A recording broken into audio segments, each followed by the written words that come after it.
Welcome to the Lauder Institute at the University of Pennsylvania. I'm Jules van Binsbergen, director of the Institute and a finance professor at the Wharton School. And I'm Jonathan Berk, a finance professor at the Graduate School of Business at Stanford University. This is the All Else Equal podcast.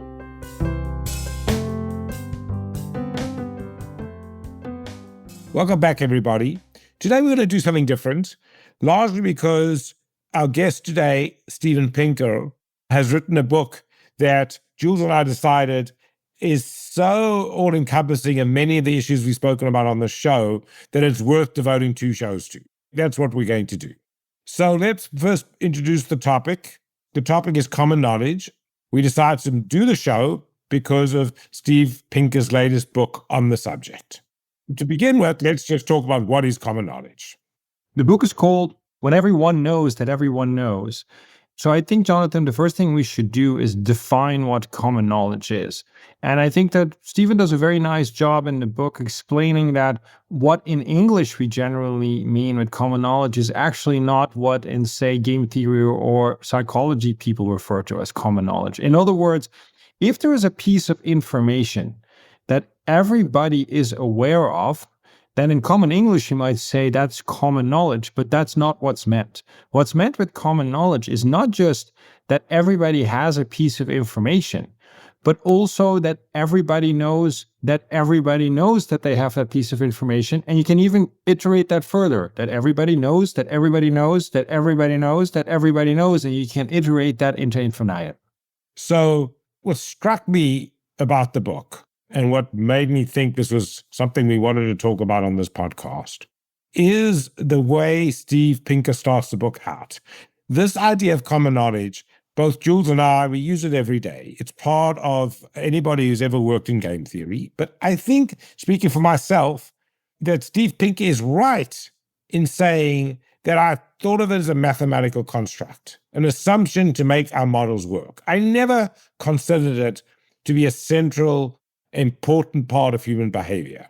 And what the book has convinced me of is that that's what it is, that in fact, this idea of common knowledge is very important in human behavior. So before we turn to Steve, I think it's best that we describe what common knowledge is and why it is so important for human behavior. And maybe, Jonathan, we should just give one very famous anecdote and story about what common knowledge represents, which of course is the emperor not wearing any clothes, right? I think that is a very clear and salient example. And so when you say, common knowledge is usually a mathematical modeling tool, I agree with that. But there are a couple of these examples and a couple of these anecdotes that we all know where, no pun intended, where this is a very important event that just occurred. So for example, in the emperor not wearing clothes, every individual observes that the emperor is not wearing any clothes and therefore has a piece of information potentially that says, well, this person is not wearing any clothes. But what is missing is that everybody knows that everybody knows that everybody knows, because due to these tailors that were around the emperor, there is this information failure that has happened where everybody starts to doubt, am I really the only one who is seeing this? And therefore they don't know that somebody else knows. To be explicit, Jules, they don't know that any other people know that the emperor's not wearing clothes. Exactly.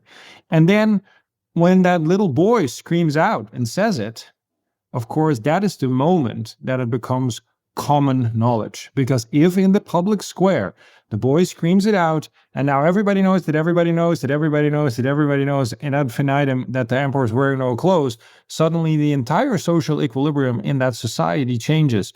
And I think that just that example is very telling for how powerful common knowledge can be compared to a piece of information being out there with all individuals, but not people not knowing that other people know that other people know, and so forth.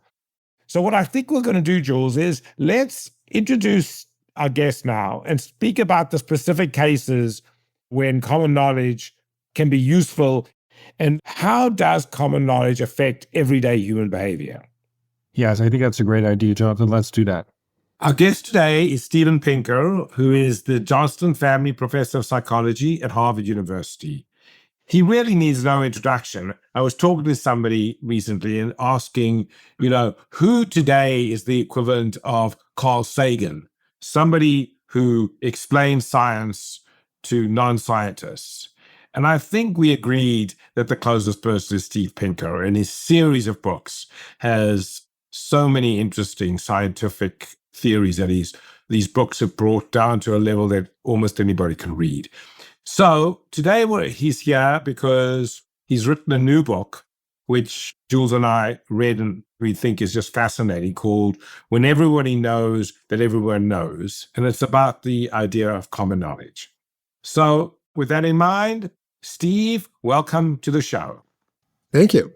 Stephen, it's so wonderful to have you on the podcast. So in economics, common knowledge has mainly been treated, I think, unduly as a mathematical tool to solve models only. And one thing that is just absolutely fascinating to me about your book is that you're really showing that it's very important to understand common knowledge to understand human behavior. I'm just curious, how did you come to writing about this topic and to doing research into it? Because obviously the history in terms of game theory and other things in this topic is quite long, but I don't think we've ever seen anybody treat it the way you did in terms of explaining human behavior. Yes, I even suggest that we have the equivalent of a sense organ for common knowledge, or at least the difference between the sense that something is out there, public, blurted out, can't be taken back on the table, versus something that may be privately known, in which case it has a different psychological status. Now, I came to this idea from my interest in language. There's a well-known phenomenon in language that people very often don't just blurt out what they mean in so many words, but they veil their intentions in euphemism and innuendo and hints and catching your drift and reading between the lines. I mean, most obviously in the case of politeness, like if you could pass the salt, that would be awesome, which is a rather roundabout way of saying pass the salt. But in the linguistics literature, there wasn't a lot of insight as to why we bother. There's a lot of discussion of computationally how you get from the hint to the meaning, but less so as to why we just don't cut the crap and just say it. And common sense supplies a lot of reasons. Well, it could be awkward, it could be uncomfortable, which is true enough. But as a psychologist, I'm interested in why we experience this emotion called awkwardness, and in particular when certain fraught propositions are blurted out. And of all the reasons, I thought ultimately that the difference between common knowledge and private knowledge held the key. That is, what I argued was that innuendos like, gee, do you think we could settle the traffic ticket here without going to court? Or holding out a $50 bill to a maitre d', is there any way you could shorten my wait? Or I was wondering if you might have a cancellation, or a sexual come on, like, it was like to see my etchings, or you want to come up for Netflix and chill. That all of those generate private knowledge. They're exchanges between adults. Both sides know what it means, but what they don't generate is common knowledge. Whereas if something were blurted out in so many words, if I give you a 50, will you let me go? Or let me jump the queue? Hey, do you want to have sex? Then he knows that she knows that he knows that she knows that he knows that she knows for as many iterations as he would care to ever spin out. And crucially, why should that in turn matter? And the reason is that it would challenge the ongoing relationship. And the premise that I have not mentioned yet, but that is crucial, is that the literature on game theory tells us that common knowledge is necessary for coordination, for two rational parties to make complementary choices that benefit them both, as long as they both make the same choices, like driving on the left versus driving on the right. The final part of the explanation is that human relationships are coordination games. Friendship, romance, a sexual relationship, a relationship of deference, a transactional relationship, all of those are like driving on the left or driving on the right. Namely, both parties prosper if both make the same choice. Those choices have to be common knowledge, and they're signaled by a number of common knowledge generators, of which direct, blurted out speech is the most obvious. Therefore, when people don't want to challenge the nature of an ongoing relationship, or they want to leave open the possibility that they're just going to be platonic friends, or that you're deferring to an officer, then you avoid using the direct speech that would challenge the nature of the relationship, but you still slip in the information. It's private knowledge. It's not that each one is plausibly in doubt as to the intent, but they might plausibly be in doubt as to whether the other guy knows that they know of the intent. I actually think that you should introduce a new term, Stephen. I think I would like to introduce the term implausible deniability. Yes. But it is deniability nevertheless. And it seems to be really important. Implausible. Yes, that's actually it would be a good term. I call it, it fails to pass the giggle test. Yes. I didn't invent that term, but that's the idea. But on that subject, Stephen, one of the very interesting points of your book is you have these coordination games that there are two equilibrium, and that you talk about focal points that you use to choose the equilibrium we're in. Some of the examples you give, there are moral issues associated with, like, a group that wants to signal that they're all have a common belief, and then they scapegoat an individual to signal that. Do you think there are moral issues that this brings up and that we should think about as society? Yes, absolutely. Because people coordinating can be good, but it can often be not so good, as when you have a deadly riot or a pogrom or a mob that converges on a victim. A lot of these insights, by the way, go back to Thomas Schelling in his book, The Strategy of Conflict, including the scapegoating phenomenon, where he noted that a group of people may have a certain collective interest that they can't act on, because only if everyone acts at the same time can they be effective. Say regime change in a dictatorship where everyone hates the authorities, but no one can be the only one to stand up. Whereas if everyone stood up at the same time, they could overwhelm the government. The problem being, how do you get everyone to stand up when each one has a rational reason to believe that the other ones would fear standing up? What Schelling called an incident, and what John Tooby then called a communal outrage, would be a salient attack on a member of one's own coalition that is perceived to be an attack on the group, that person was singled out because of their membership in one's coalition. And that can sometimes embolden everyone to form a mob. Example being, after a Tunisian fruit peddler set himself on fire in 2010, the Arab Spring erupted just from one guy. It was just the time when everyone arose at once. Or when Ceausescu, the dictator of Romania in 1989, had a public rally where he thought everyone would come and adore the great leader. One person started to heckle, and then it spread virally throughout the crowd, and he was dead within a couple of days. Well, one could argue as to whether the ultimate outcome in the case of the Arab Spring was beneficial. But they can allow collective action to happen for better or worse. I think the response to the George Floyd killing in 2020, which led to the Black Lives Matter movement, and one might say the Great Awakening. More recently, the killing of Charlie Kirk led to a huge collective action from the American right to engage in their own kind of cancel culture and to target and demonize and fire anyone who cast doubt on the nobility of Charlie Kirk. So yes, one incident can generate common knowledge that coordinates a loose coalition, sometimes for better, sometimes for worse. Stephen, you describe a number of situations, including some by totalitarian regimes, where you want to prevent things from common knowledge because it's in the strategic best interest of the regime or an individual to prevent that. But what about the other side? Do you have insight into what psychologically drives some people with the desire to want to come clean because the thing is just bothering them too much, right? Because coming clean, to me, that's another expression, I guess, that would mean something like, you know that I know that you know that I know that I've done something wrong and I want to get past that. So what drives that motivation? And what is the trade-off between preventing things from common knowledge and sometimes people voluntarily admitting guilt? Yeah, the overwhelming majority of cases, people just keep it quiet and they don't admit guilt. I don't think that Bill Clinton had a conversation with Hillary. Hey, there's this intern that I've been working with. Her name is Monica. I've just been meaning to get this off my chest.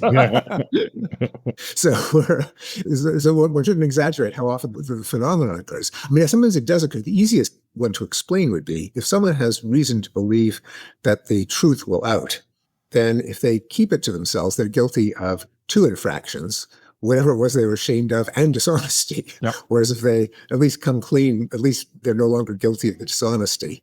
I suspect that's what happens, that it's more generally, even if it's not that the truth will leak out, that just the nervousness, the tells, the constant deception could weigh on a person. I've described it as if there's ultimately a self-interested motive. But one can imagine that among the higher-minded people, there's just a desire to keep the self consistent and consistent with certain deeply held values like honesty. And it might just be too much after a while to keep up the deception. Stephen, one of the things that struck me about the book is you have a lot of emphasis on the desire to keep things out of common knowledge, less so on the advantages of making stuff common knowledge. And so one thing I was thinking about is the marriage contract. And I think the marriage contract was crucial in the development of human beings because it allowed both men and women to raise kids. But obviously there was no writing at the time. So what did? You had a huge party and made it common knowledge that this marriage would occur, right? So don't you think that's also an important part? Oh, absolutely. And here, I think credit should go to Michael Schwab. He called his book Rational Ritual. The reason was that he argued that rituals are common knowledge generators which have a function similar to contracts. So a wedding, an inauguration, a coronation, a ribbon cutting kind of announces from this moment on, we are living in a new equilibrium, and we all know about it. We all know about it because we were all in this public gathering, and each of us could see the others seeing all the others. So absolutely, I think that's a really important insight. So one thing that fascinated me, and I don't know whether you have insight into this or whether you did experiments with this, is that, the first couple rounds of you know that I know that you know, maybe 2 or 3 rounds we all understand. Then there's a bit of a void, and then there's the common knowledge that we all understand. Now, do you have any sense in which people could train themselves in the number of mentalizing rounds that they can do? Or do you think that this is not something that you can teach yourself to become better at? Is this just a mental thing that we can only keep track of for a certain number of rounds, and after that it just won't work? Have you experimented with people training themselves in it? I haven't. So the question is the ability to keep multiply embedded propositions. I know that she knows that I know that she knows. Is that kind of like a muscle where if you exercise it, you're better at it? Yes. I suspect no, but I'm going to appeal to an important principle in cognitive psychology called chunking, that often we overcome limits in internal information processing capacity, not by literally growing a stronger brain, but by packaging assemblies of information through habit, through repetition, into higher units, which then can be retrieved in one step by just thinking of their label. That in turn is available for recombination with higher and higher order assemblies. We do that in everything from learning a piece of music, where we might first learn a transition, then a phrase, then a bar, then a verse, practice them separately so each one becomes automatic and then available for recombination. That's what a lot of education consists of. The first time you learn something, say in mathematics, like factoring a polynomial or squaring even, then it's available when you then learn calculus. You build even more complex routines out of it. Even in sheer memorization, we have a phone number. We chunk it into the 3 digits for the area code, the 3 digits for the exchange, and the 4 digits for the rest of the number. I think we do that in our everyday theory of mind, that is our intuitive psychology about other people's beliefs about beliefs about beliefs. We label with single words whole assemblies of beliefs about beliefs, like to humor someone or to gaslight someone, or scenarios like a scandal or an affair or a conspiracy, which, if you unpack them, would have various layers of he thinks that she doesn't know that he thinks, etc.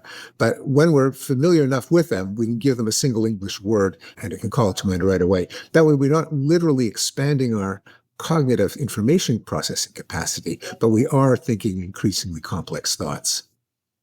I see. So in that way, you can recombine and get to more complicated structures by embedding pre-labeled experiences. But that would still require a lot of practice to be familiar with that particular routine. Indeed. And I think that is what happens when we, as we say, acquire social skills when we grow up as children. But we do it all our lives, sometimes by interacting and making mistakes, that committing some blunder or faux pas, and then we realize, oh, I'll never do that again. So the last one that I thought was absolutely fascinating was the example of the Russian protester who's standing there with the blank sign, and the secret police comes and says, what is this about? And then the person says, I don't need to write what it's about because everybody already knows what it's about. The only thing you needed was the focal point to make things unravel. So if you want to maneuver people into a particular equilibrium, and suppose you are a totalitarian regime, it seems to me that the last thing you want to do is risk creating a focal point by saying that you're not allowed to say something or any decree. Don't you think that a decree in and of itself could be the focal point that makes the regime itself unravel? Because you would still need sufficient implausible deniability, or as soon as it becomes common knowledge, the whole thing blows up. So why do you think totalitarian regimes still engage so much into making forbidden word lists and putting out public decrees telling people what to do? Because isn't that all that's needed to make it unravel? That's really an interesting question. And it would be interesting to look at what is explicitly prohibited in totalitarian regimes. That is, whether they have a list of the things you can't say. And as you mentioned, I haven't really thought of this before, but I'm imagining that they don't do that. And in fact, one of the oppressive things about a regime of speech oppression, sometimes you don't know what it is that you might be punished for. And I think that's probably true often in some of the academic cancel culture, where people are just blindsided at what they've been convicted of saying, that because there's never any a priori black line law of these are the things you can't say. Sometimes there are, as you know, there are lists of words, many of which are absurd and kind of collapse at their own absurdity. Like you can't use the word field because slaves used to work in the field. And so when you lay them out, it becomes kind of ridiculous. But I'm curious to know if in what mixture of explicit prohibitions or just kind of, if you're thinking about it, you know what they are. Yes. Well, having grown up in a repressive regime, I can tell you for sure that they don't. So the censorship board wasn't called the censorship board. It was called the board for, moral values. There was no written rules about what the censorship board said or what it would do. It would just come out and say, this book is banned. It's not moral, right? Yeah, that's interesting. I hadn't thought of that, but then Jules's speculation might explain why. Although I do think, and I think you see that, I mean, when the Catholic Church banned books, I think that was the biggest assurance that the book was going to be read by a lot of people. Yeah, right. It may be the exception that proves the rule. Exactly, yes. Well, we're getting pretty close to our time limit on the episodes, and there's so much more to discuss with Steve that I think the best thing to do now is to spread this interview over 2 episodes. So join us in 2 weeks for the next part of this fascinating interview. Thanks for listening to the All Else Equal podcast. Please leave us a review at Apple Podcasts. We love to hear from our listeners. Also, be sure to catch our next episode by subscribing or following our show wherever you listen to your podcasts. For more information and episodes, visit allelseequalpodcast.com or follow us on LinkedIn. The All Else Equal podcast is a joint production of Stanford University's Graduate School of Business and the Lauder Institute at the University of Pennsylvania. It is produced by University FM.